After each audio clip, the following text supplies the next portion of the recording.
ہادیم مہدیم وحدی بھی، کہ اے اللہ میرے معاویہ کو ہادی بھی بنا، مہدی بھی بنا اور ذریعہ ہدایت بھی بنا۔ سر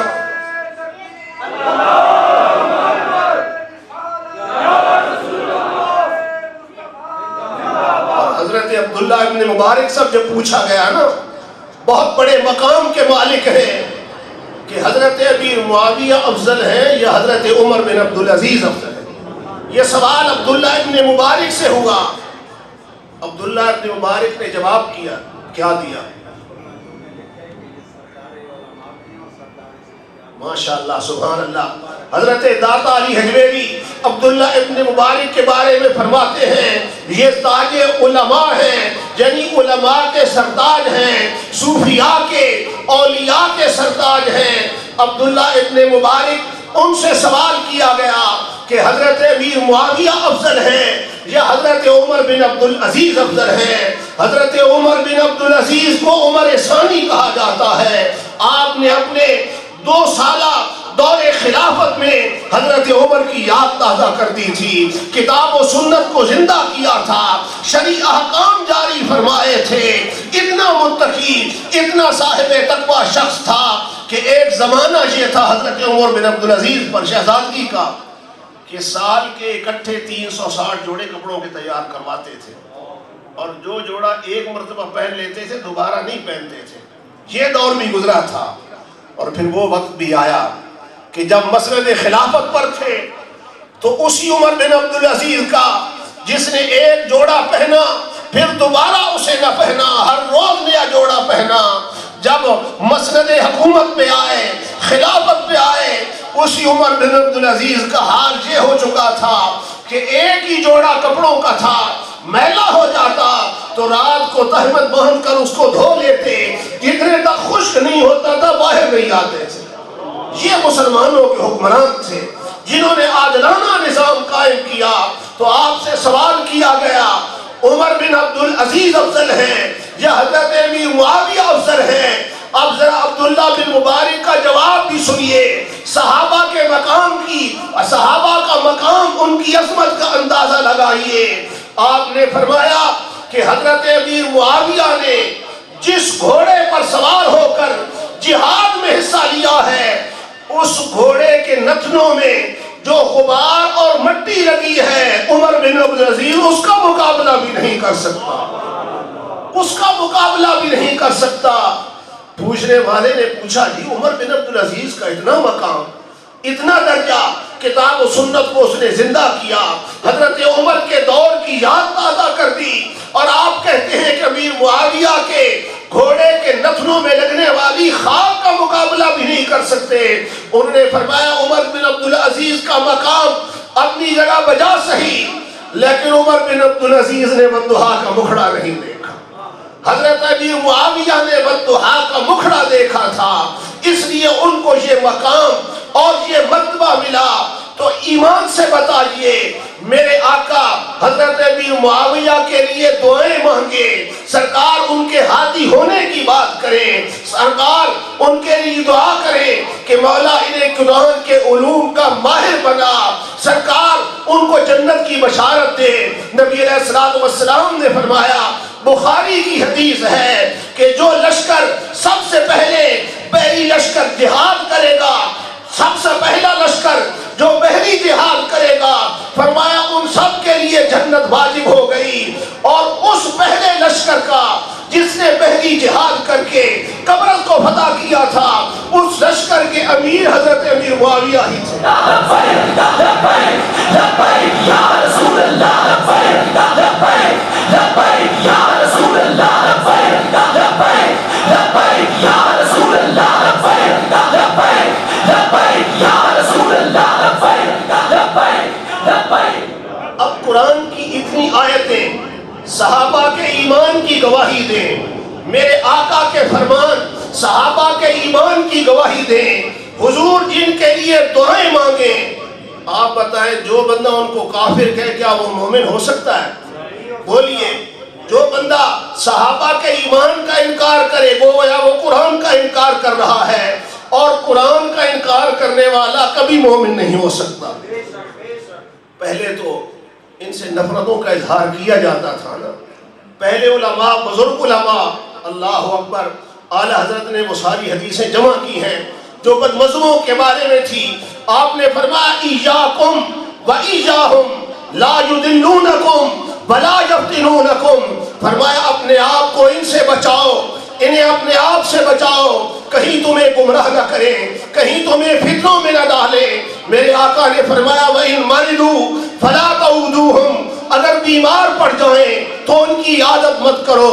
وَإِن مَاتُوا فَلَا تَشْهَدُوهُمْ، اگر وہ مر جائیں تو ان کے جنازوں میں شرکت مت کرو. وَلَا تُصَلُّوا عَلَيْهِمْ وَلَا تُصَلُّوا مَعَهُمْ، فرمایا ان کے ساتھ مل کر نماز نہ پڑھو، ان کی نماز نہ پڑھو، یعنی جنازہ نہ پڑھو. حضور نے فرمایا انی بریء منہم وہم براء منی، میں ان سے بیزار ہو چکا، وہ مجھ سے بیزار ہو چکے. تو ابھی وہ ذکر کر رہے تھے نا حضرت قبلہ مفتی منیر حیدر صاحب کہ ایک بکری ذبح کی تھی مسئلہ پوچھنے کے لیے. قبلہ والد ذی وقار کے پاس گئے تھے تو انہوں نے فرمایا تھا کہ جو بندہ صحابہ کی عظمت کا انکار کرے، یعنی جو بندہ صحابہ کے ایمان کا انکار کرے، اس کا ذبیحہ حرام ہے. پھر مفتی صاحب نے بھی یہی فتویٰ دیا. یہ کوئی نیا فتویٰ نہیں ہے. مجھے یاد ہے کہ جب یہ واقعہ وہاں مجرا میں ہوا تھا نا، اس سے دوسرے دن سیدی مرشدی شیخ الاسلام والمسلمین حضرت خواجہ محمد قمر الدین سیالوی رضی اللہ تعالیٰ عنہ آپ وہاں بجرا تشریف لائے تھے. آپ وہاں بجرا تشریف لائے تھے، بھری محفل تھی.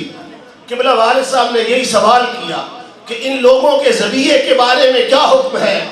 تو مجھے حضور شیخ الاسلام کے وہ الفاظ یاد ہیں.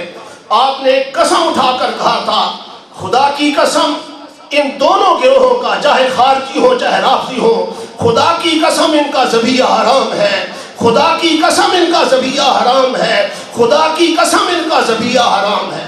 یعنی 3 مرتبہ قسم اٹھا کے شیخ الاسلام والمسلمین حضرت خواجہ محمد قمر الدین سیالوی نے فرمایا اس دور میں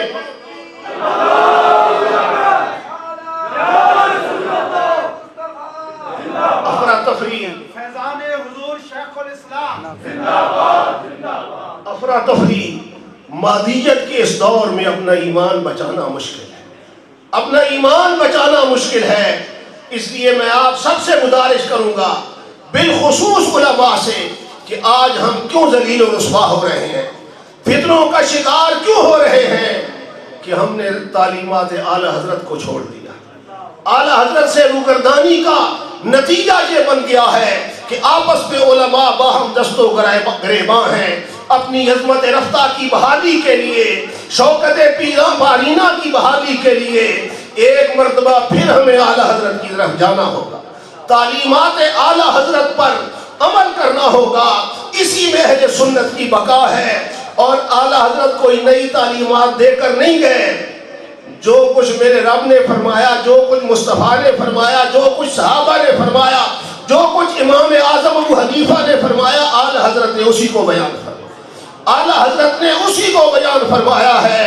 تو حضرت امیر معاویہ کے بارے میں اعلیٰ حضرت نے فرمایا تھا نا کہ جو ان پر طعن کرتا ہے فَهُوَ قَلْبٌ مِّن كِلَابِ الْغَاوِيَةِ، وہ دوزخ کے کتوں میں سے ایک کتا ہے. امام احمد رضا فرما رہے ہیں. تو اس لیے ایمان بچانا مشکل ہے. کبھی صحابہ پر اعتراض نہ کیا کریں، صحابہ پر طعن نہ کیا کریں، کیونکہ میرے آقا امام الانبیاء ان کے ایمان کی گواہی دے کر گئے ہیں. اللہ کا قرآن ان کے ایمان کی گواہی دے رہا ہے. صحابہ برحق، صحابہ کو یہ عظمت کیوں ملی؟ حضور کے صدقے ملی نا. امام الانبیاء کے صدقے ان کو یہ مقام ملا. جن صحابہ کو حضور کی غلامی کے آنے کے سبب یہ مقام مل گیا کہ رضی اللہ عنہم ورضوا عنہ، اللہ ان سے راضی ہو گیا، وہ اللہ سے راضی ہو گئے. جب صحابہ کا یہ مقام ہے تو پھر میرے آقا کی عظمتوں کا عالم کیا ہو، حضور کا مقام کتنا بلند ہوگا. چونکہ جلسہ معراج کا بھی ہے، تبرک کے طور پر 1-2 باتیں عرض کر کے ختم کرتا ہوں. میں نے آیت پڑھی تھی فَأَوْحَى إِلَىٰ عَبْدِهِ مَا أَوْحَىٰ، کہ محبوب وحی کی، محبوب کی طرف، اپنے بندہ خاص کی طرف ما اوہا، جو وحی کی. اب حضور کو کتنے خزانے دیے گئے، کتنے علوم دیے گئے، غنچے ماں اوہا کے جو چٹکے دنا کے باغ میں، غنچے ماں اوہا کے جو چٹکے دنا کے باغ میں، بلبلے سدرا بھی ان کی بو سے محرم نہیں۔ حضرت جبریل تو سدرا پہ رہ گئے تھے۔ یہاں پر بھی حضور کی عظمت دیکھیے کہ سرکار بیت المقدس پہنچے، وہ جو بشریت کے اعلیٰ مقام پر فائز تھے، جتنے انبیاء اور رسول تھے وہ وہیں پر موجود تھے۔ میرے آقا آگے چلے گئے، سرکار سدرۃ المنتہا پہ پہنچے، وہ جو نوریوں کا سردار تھا وہ بھی وہیں پہ رہ گیا۔ تھکے تھے روح الامی کے بازو، چھٹا وہ دامن کہاں وہ پہلو، تھکے تھے روح الامی کے بازو، چھٹا وہ دامن کہاں وہ پہلو، رکاب چھوٹی امید ٹوٹی، نگاہوں میں حسرت کے بلبلے تھے۔ تو میرے آقا آگے چلے گئے، حضور کو رب نے کتنا دیا، کتنا دیا۔ سرکار فرماتے ہیں رأیت ربی عز و جل فی احسن صورت، میں نے رب کو بڑی حسین صورت میں دیکھا، یا میں بڑی حسین صورت میں تھا۔ قال فیم یختصم الملأ الاعلی، رب نے فرمایا محبوب یہ فرشتوں کا مناظرہ کس بات میں ہے؟ میں نے عرض کیا مولا تو جانے۔ فوجدت بردہا بین صدیہ، رب نے بے کیف دست قدرت میرے دونوں کندھوں کے درمیان رکھا۔ فوجدت برد فوضع کفہ بین کتفیہ، فوجدت بردہا بین صدیہ، میں نے اس کی ٹھنڈک اپنے سینے میں محسوس کی۔ فعلمت ما فی السماوات وما فی الارض، میں نے جان لیا جو آسمانوں میں تھا، میں نے جان لیا جو زمینوں میں تھا۔ سرکار کو ابتدا سے لے کر انتہا تک جو پہلے ہو چکا، سرکار کو وہ علوم بھی عطا کر دیے گئے جو بعد میں ہونا تھا، سرکار کو وہ علوم بھی عطا کر دیے گئے۔ اس لیے موسیقی تڑپے فَإِنَّ مِن جُودِكَ الدُّنْيَا وَدَرَّتَهَا، محبوب فَإِنَّ مِن جُودِكَ الدُّنْيَا وَدَرَّتَهَا، دنیا اور آخرت یہ تو تیری سخاوت کا باز ہے۔ وَمِنْ عُلُومِكَ عِلْمَ اللَّوْحِ وَالْقَلَمِ، محبوب لوح و قلم کا علم تیرے علم کا باز ہے۔ لوح و قلم کس کو کہتے ہیں؟ زمین و آسمان کی تخلیق سے 50,000 سال پہلے لوح و قلم کو پیدا کیا۔ لوح کہتے ہیں تختی کو، قلم کہتے ہیں جس سے لکھا جاتا ہے، لیکن یہ تختی ہماری وہ لکڑی والی تختی نہیں ہے، اور قلم وہ کہنے والا قلم نہیں ہے، یہ نورانی قلم ہے۔ اللہ نے قلم کو فرمایا نا اکتب، لکھ۔ اس نے عرض کیا ما اکتب، مولا میں کیا لکھوں؟ فرمایا اکتب ما کان و ما یکون، جو ہو چکا ہے وہ بھی لکھ دے اور جو ہونا ہے وہ بھی لکھ دے۔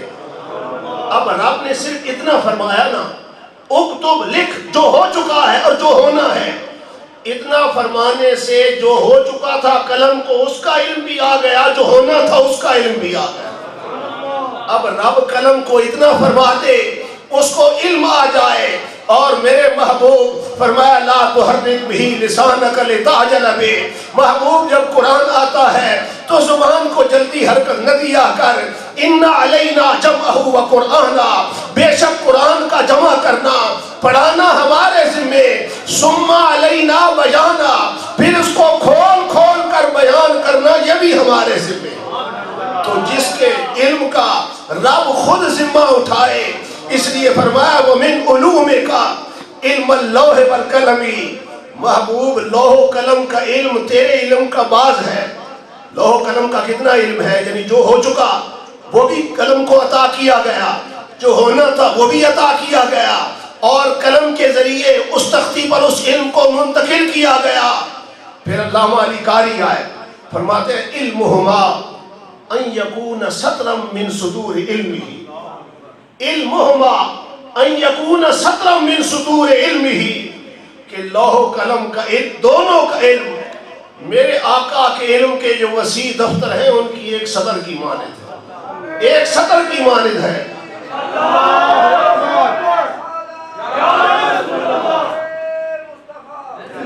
وَنَهْرًا مِّن بُحُورِ عِلْمِهِ، اور سرکار کے علم کے جو ٹھاٹھے مارتے ہوئے سمندر ہیں نا، ان کے سامنے لوح کا علم، لوح و قلم کا علم ایک چھوٹی سی نہر کی حیثیت رکھتا ہے۔ یہ میرے آقا کی عظمت ہے، تیری عظمتوں سے ہوں بے خبر، تیری عظمتوں سے ہوں بے خبر، یہ میری نگاہ کا قصور ہے۔ تیری راہ گزر پہ قدم قدم کہیں کعبہ ہے کہیں دور ہے میں تور دی عظمت مندہ ہاں پر وکھری شان مدینے دی جدو چلیے شہر مدینے نو ہر قدم تے دور آ جاتا ہے۔ اللہ تعالیٰ میرے الفاظ کو اپنی بارگاہ میں شرف قبولیت عطا فرمائے۔ اللہ تعالیٰ جتنے علماء تشریف لائے اللہ تعالیٰ سب کے علم میں عمل میں عمر میں برکت عطا فرمائے۔ اللہ تعالیٰ اسی مذہب حق عقیدہ حق پہ قائم رکھے اور اسی عقیدہ حق پہ موت آئے۔ اس دور میں ایمان بچانا بڑا مشکل ہے۔ بڑے بڑے جبہ و دستار والے جن کے بارے میں سوچا بھی نہیں تھا وہ بھی پنڈیوں سے اس طرح اترے کہ انسان حیران ہے کہ کیا کیا جائے۔ اس لیے دعا مانگا کریں کہ اللہ تعالیٰ سب کا خاتمہ ایمان پر فرمائے۔ وما علینا الا البلاغ المبین۔ یعنی 3 مرتبہ قسم اٹھا کے شیخ الاسلام والمسلمین حضرت خواجہ محمد قمر الدین سیالوی نے فرمایا اس دور میں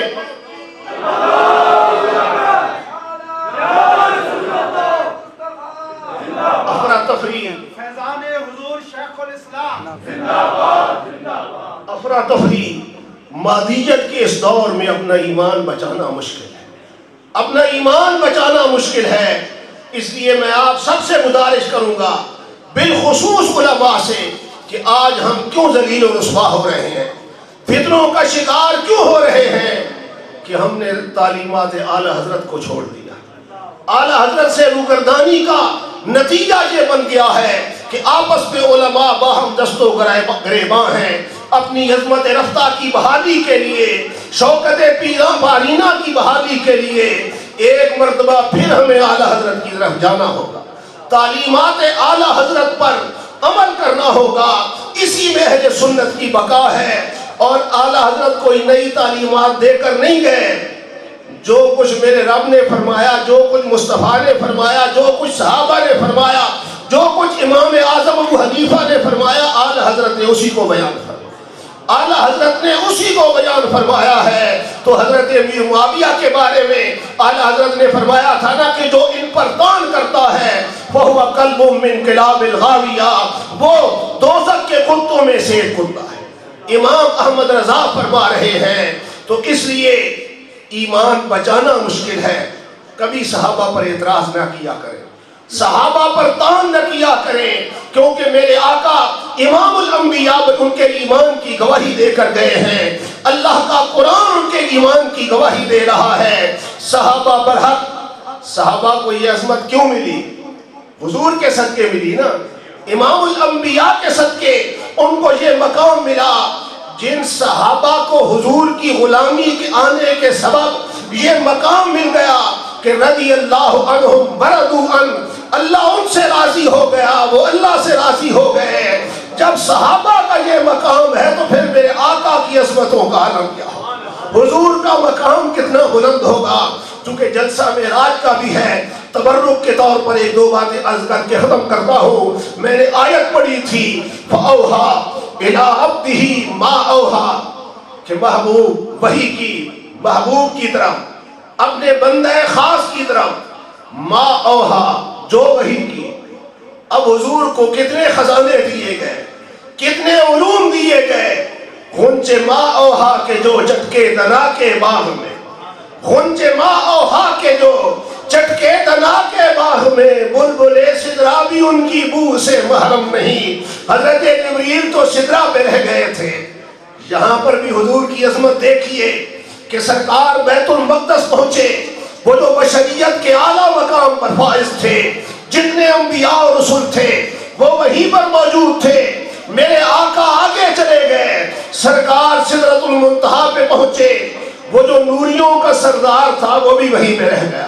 تھکے تھے روح الامی کے بازو، چھٹا وہ دامن کہاں وہ پہلو، تھکے تھے روح الامی کے بازو، چھٹا وہ دامن کہاں وہ پہلو، رکاب چھوٹی امید ٹوٹی، نگاہوں میں حسرت کے بلبلے تھے۔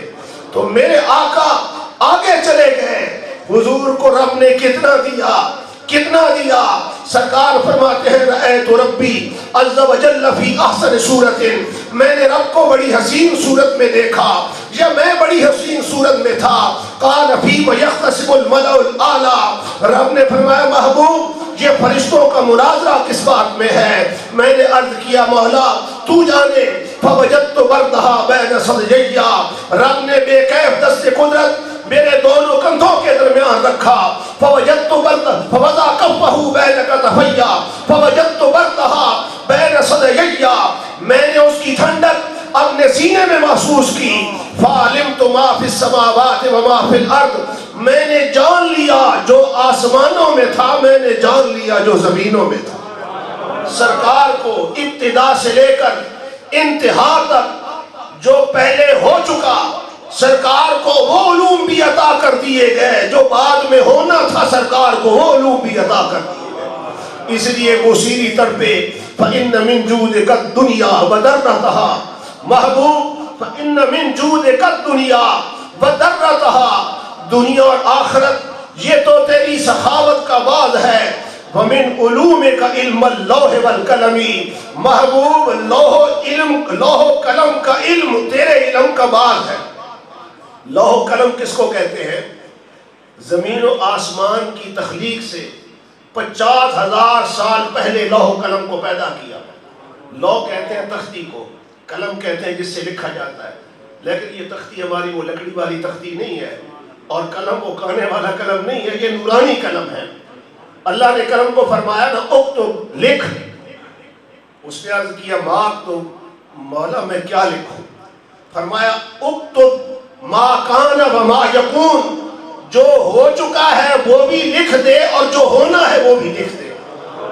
اب رب نے صرف اتنا فرمایا نا اکتب، لکھ جو ہو چکا ہے اور جو ہونا ہے، اتنا فرمانے سے جو ہو چکا تھا قلم کو اس کا علم بھی آ گیا، جو ہونا تھا اس کا علم بھی آ گیا۔ اب رب قلم کو اتنا فرما دے اس کو علم آ جائے، اور میرے محبوب فرمایا لا تحرک بہ لسانک لتعجل بہ، محبوب جب قرآن آتا ہے تو زبان کو جلدی حرکت نہ دیا کر، ان علینا جمعہ و قرآنا، بے شک قرآن کا جمع کرنا پڑھانا ہمارے ذمے، ثم علینا بیانا، پھر اس کو کھول کھول کر بیان کرنا یہ بھی ہمارے ذمے۔ تو جس کے علم کا رب خود ذمہ اٹھائے، اس لیے فرمایا وَمِنْ عُلُومِكَ عِلْمَ اللَّوْحِ وَالْقَلَمِ، محبوب لوح و قلم کا علم تیرے علم کا باز ہے۔ لوح و قلم کا کتنا علم ہے؟ یعنی جو ہو چکا وہ بھی قلم کو عطا کیا گیا، جو ہونا تھا وہ بھی عطا کیا گیا، اور قلم کے ذریعے اس تختی پر اس علم کو منتقل کیا گیا۔ پھر علامہ علی قاری آئے فرماتے ہیں علمہما ان یکون سطرا من سطور علمہ، علمہما ان یکون سطرا من سطور علمہ، کہ لوح و قلم کا علم، دونوں کا علم میرے آقا کے علم کے جو وسیع دفتر ہیں ان کی ایک سطر کی مانند ہے، ایک سطر کی مانند ہے۔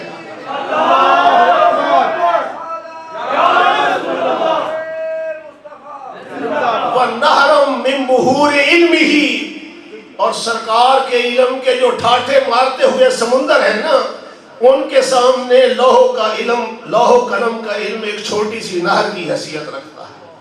یہ میرے آقا کی عظمت ہے، تیری عظمتوں سے ہوں بے خبر، تیری عظمتوں سے ہوں بے خبر، یہ میری نگاہ کا قصور ہے، تیری راہ گزر پہ قدم قدم کہیں کعبہ ہے کہیں دور ہے، میں طور دی عظمت مندہ ہاں پر وکھری شان مدینے دی، جدو چلیے شہر مدینے نو ہر قدم تے دور آ جاتا ہے۔ اللہ تعالیٰ میرے الفاظ کو اپنی بارگاہ میں شرف قبولیت عطا فرمائے۔ اللہ تعالیٰ جتنے علماء تشریف لائے اللہ تعالیٰ سب کے علم میں، عمل میں، عمر میں برکت عطا فرمائے۔ اللہ تعالیٰ اسی مذہب حق، عقیدہ حق پہ قائم رکھے اور اسی عقیدہ حق پہ موت آئے۔ اس دور میں ایمان بچانا بڑا مشکل ہے۔ بڑے بڑے جبہ و دستار والے جن کے بارے میں سوچا بھی نہیں تھا، وہ بھی پنڈیوں سے اس طرح اترے کہ انسان حیران ہے کہ کیا کیا جائے۔ اس لیے دعا مانگا کریں کہ اللہ تعالیٰ سب کا خاتمہ ایمان پر فرمائے۔ وما علینا الا البلاغ المبین۔